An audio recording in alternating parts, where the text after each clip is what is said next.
तो दोस्तों पिछले 4-5 सालों में चीन की कंपनियों और चीन की इन्वेस्टमेंट्स को लेकर दुनिया भर के देशों में बहिष्कार देखने को मिला है। लेकिन इसकी शुरुआत किसने करी? जो ये एंटी चाइना का ट्रेंड है ये कहाँ से शुरू हुआ? तो असल में इसकी शुरुआत हुई थी भारत से।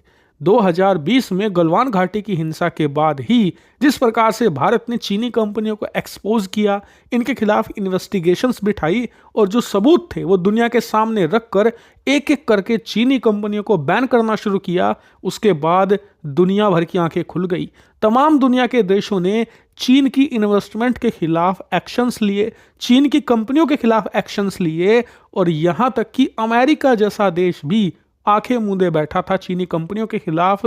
भारत के एक्शन के बाद ही आप देखिए, जब जब भारत ने किसी चीनी कंपनियों को बैन किया उसके कुछ ही महीनों बाद अमेरिका ने उसे फॉलो किया और फिर अमेरिका ने भी उन्हें बैन किया। यानी कि देखा जाए तो पिछले 4-5 सालों में भारत चीन की अर्थव्यवस्था और चीन की कंपनियों के लिए किसी सिरदर्द से कम नहीं है। लेकिन अब भारत ने जो कांड करवा दिया है ना, उसे देखकर चीनी कंपनियों ने अपना माथा पीट लिया है, क्योंकि इससे उनका सत्यानाश होना निश्चित है। नहीं समझे? मैं आपको बताता हूं। दरअसल रिपोर्ट्स आप देखिए स्क्रीन पर, खबर निकलकर सामने आई है कि चीन की कंपनियों के खिलाफ करीबन 160 से भी ज्यादा इंटरनेशनल इन्वेस्टिगेशन ओपन हो चुकी है और इसमें भारत, ब्राजील और यूरोपियन यूनियन जैसे शामिल हैं, जो सारे मिलकर चीनी कंपनियों के खिलाफ एक्शंस ले रहे हैं। और ये एक रिकॉर्ड है, किसी भी देश के खिलाफ आज तक इतनी ट्रेड इन्वेस्टिगेशन नहीं हुई, व्यापार को लेकर किसी देश के खिलाफ इतने कठोर कदम नहीं उठाए गए जितने कि इस समय उठाए गए हैं। और बताया जा रहा है कि जो ये 160 इन्वेस्टिगेशंस है ना, इसमें 1/3 भारत से आ रहा है। यानी कि भारत सबसे ज्यादा इन्वेस्टिगेशन चला रहा है चीनी कंपनियों के खिलाफ। और ये बहुत घातक है, क्योंकि इससे चीन की कंपनियां भारत, ब्राजील, यूरोपियन यूनियन के अंदर, याद रखिएगा यूरोपियन यूनियन जब मैं कह रहा हूं तो यूरोप के 2 दर्जन से भी ज्यादा बेहद अमीर और ताकतवर देशों की बात कर रहा हूं, इन सभी जगह ये कंपनियां बैन हो जाएंगी।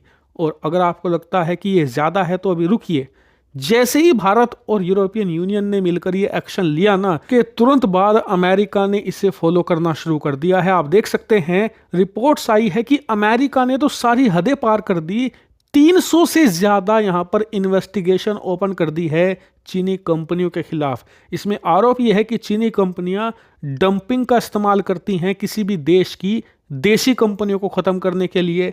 आरोप इन पर यह है कि ये प्राइवेसी का उल्लंघन करते हैं और अनाधिकृत तरीके से डाटा इकट्ठा करते हैं, ऐसे आरोप लगाए जा रहे हैं। और ये इन्वेस्टिगेशन चीन की तमाम सेक्टर की कंपनियों पर है, चाहे वो बैंकिंग की हो, चाहे वो पेमेंट्स की हो, चाहे वो टेक्नोलॉजी कंपनी हो, चाहे वो किसी प्रकार की शिपिंग कंपनी हो या फिर स्टील कंपनी क्यों ना हो, हर एक सेक्टर की कंपनियों को अमेरिका ने भी टारगेट कर लिया है। यानी कि देखा जाए तो भारत ने जो एक छोटा सा कदम उठाया था वो अब चीन के लिए विकराल रूप धारण कर चुका है और इससे चीन की जीडीपी को, चीन की अर्थव्यवस्था को और चीन की कंपनियों को असीमित नुकसान होने की संभावना है। और इन इन्वेस्टिगेशन का जो भी रिजल्ट आएगा मैं आपको जरूर बताऊंगा, इसलिए आप चैनल को सब्सक्राइब करके रखना।